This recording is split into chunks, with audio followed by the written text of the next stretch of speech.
Entre os séculos 13 e 14, os mongóis estabeleceram o maior império da história humana, com exércitos que somavam mais de 100 mil homens. Mas não era o número deles que era a principal arma dos mongóis. O terror e o modo como punia os inimigos é que fez o infame Gengis Khan famoso em todos os lugares onde passou. Sejam bem-vindos! No vídeo de hoje vou te contar as coisas assombrosas que Gengis Khan fez contra seus inimigos. E eu conto com o teu like. Agora, sem mais demora, vamos para a história.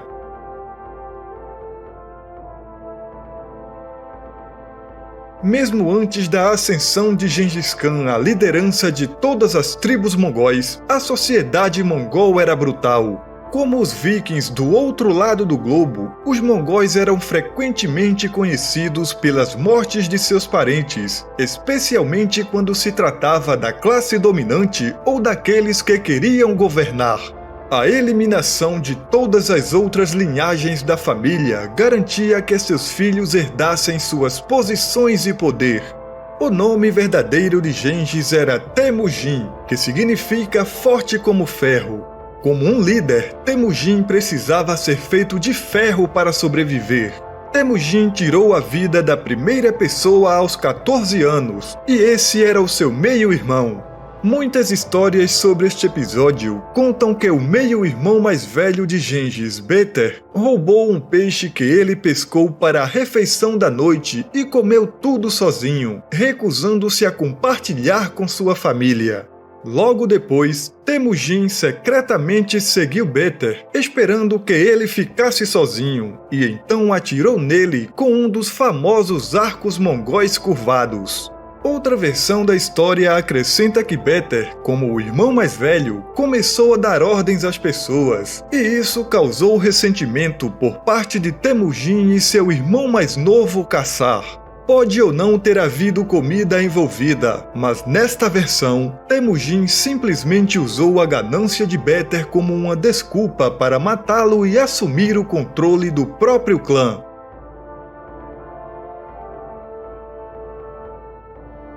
A vida era difícil na época de Gengis Khan, que viveu por volta de 1162 a 1227 d.C. Gengis não se tornou o Khan de todos os mongóis antes dos 44 anos, mas aos 20 anos ele era um líder militar em ascensão no comando de seu próprio exército. Uma das primeiras coisas que ele fez com aquele exército foi buscar vingança pela morte de seu pai. Há muitas mortes na vida de Gengis Khan e dos mongóis. O pai de Temujin foi morto por um grupo de tártaros, um povo que tem uma história infeliz. Eles foram expulsos para o oeste pelos mongóis, se estabeleceram no sul da Rússia, Ucrânia e Crimeia, e foram deportados em massa por Stalin por se recusarem a seguir seus ditames. Centenas de anos antes, eles ficaram lado a lado de Gengis Khan, cujo pai havia sido envenenado pelos tártaros em um casamento. 11 anos depois, Temujin encurralou o principal exército tártaro e o acampamento, massacrando muitos deles em batalha e levando milhares de prisioneiros, homens, mulheres e crianças. Como punição coletiva pela morte de seu pai Iesulkey, Gengis ordenou que todas as pessoas acima de uma certa idade fossem eliminadas. Para ilustrar o que queria dizer, ele caminhou até uma carroça e marcou a altura em uma roda. Todos acima de 1 metro foram eliminados, exceto algumas crianças e bebês.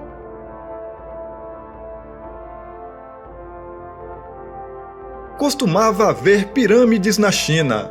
Elas foram construídas, por assim dizer, pelos mongóis como uma lição para todos os que pensavam em se opor a eles. As pirâmides mongóis foram erguidas por ordens de Gengis Khan em 1215 e foram construídas fora da cidade de Pequim após um cerco mongol de 3 anos. O cerco de Gengis Khan levou o povo de Pequim a comer uns aos outros para sobreviver. Eles provavelmente não teriam sobrevivido de qualquer maneira, pois Gengis Khan tirou a vida de dezenas de milhares deles. Viajantes e diplomatas que os viam juravam ter visto pirâmides ao longe.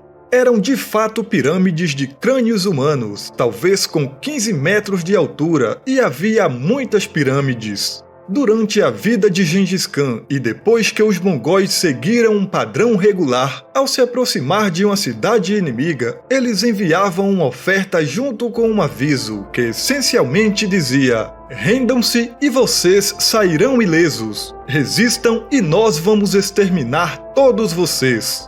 Estima-se que apenas durante a vida de Gengis Khan e seu tempo relativamente curto como líder mongol, entre 5 e 10% da população mundial da época pereceu como resultado de suas campanhas. Lembrando que os mongóis viajavam a cavalo e suas principais armas eram espadas e arco e flechas, e isto era um sangrento combate corpo a corpo.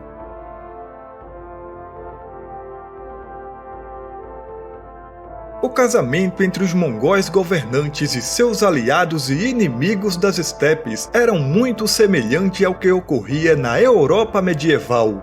As filhas eram como moeda de troca e poderiam ser casadas para consolidar as relações entre aliados ou pôr fim à guerra.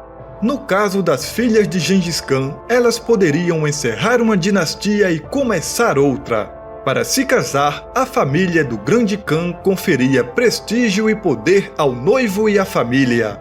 Normalmente esse poder e prestígio duravam pouco, pois como pagamento por se casar com a família de Gengis, um governante tribal tinha que se livrar de todas as suas outras esposas. Se fosse a linhagem de Gengis que herdasse o trono, não poderia haver competição.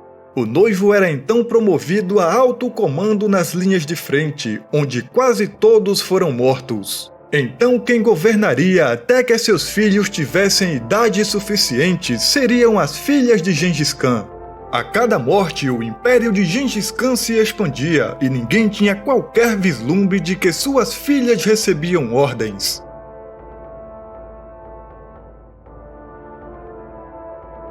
O povo corásmio vivia na área ao norte do atual Irã e ao sul do Mar de Aral. Por um tempo, antes da ascensão de Gengis Khan, eles tinham um império poderoso e avançado. O que resta de sua civilização mostra habilidades arquitetônicas e matemáticas avançadas. Infelizmente para a Corásmia, isso é tudo o que resta, porque estavam no caminho de Gengis Khan. Quando os exércitos do Khan se aproximaram da capital Corásmia, ele se comportou pacificamente e enviou uma delegação para negociar com os adversários. Os líderes corásmios fizeram uma má escolha. Eles decapitaram os diplomatas mongóis temendo ser uma armadilha. Então eles pioraram ainda mais o problema com Gengis Khan e seus portões. Os corásmios então eliminaram outro grupo de mongóis enviado para encontrar um acordo, e isso não caiu bem com Gengis Khan. Ele enviou um exército de 200 mil homens e eles dizimaram todos que encontraram. Então ele ordenou que seus soldados destruíssem todos os castelos, fazendas, casas e fortalezas de Corásmia e tudo o que mais os mongóis pudessem encontrar. O que sobrou foram algumas mesquitas remotas, mas para todos os efeitos, os corásmios foram extintos. Gengis Khan até ordenou que um rio fosse desviado para encobrir todos os vestígios da Corásmia. Tomar uma decisão ruim ao lidar com Gengis Khan não era algo que o adversário sobreviveria para aprender a lição. Essas foram as coisas assombrosas que Gengis Khan, o conquistador mais infame que o mundo já viu, fez contra seus inimigos. Se você quer criar um negócio na internet contando histórias e ter a possibilidade de ganhar dinheiro com o YouTube, clique no link do comentário fixado e saiba como. Eu fico por aqui e te peço para deixar o like e se inscrever no canal para receber todos os vídeos. Nos vemos na próxima história.